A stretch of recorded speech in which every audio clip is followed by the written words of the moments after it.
ডাৱৰীয়া বতৰ, কাপোৰ এখন মেৰিয়াই লৈ শুই থাকিব লাগে। কিন্তু মোৰ আগত এনেকুৱা কপাল নাই নহয়। হাজিৰা কৰা মানুহ শুই থাকিলে ক'ত হ'ব।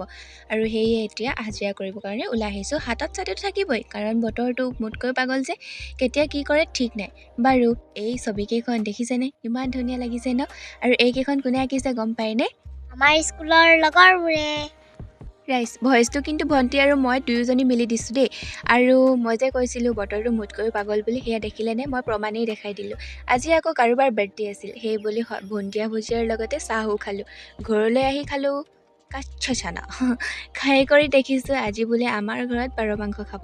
কিন্তু মই নাখাওঁ দেই ৰাইজ। এতিয়া মই খাবলৈ লৈছোঁ মেগী। এয়া মই বেয়া বস্তুবিলাক খাওঁ, কিন্তু ভাল বস্তু মই নাখাওঁ।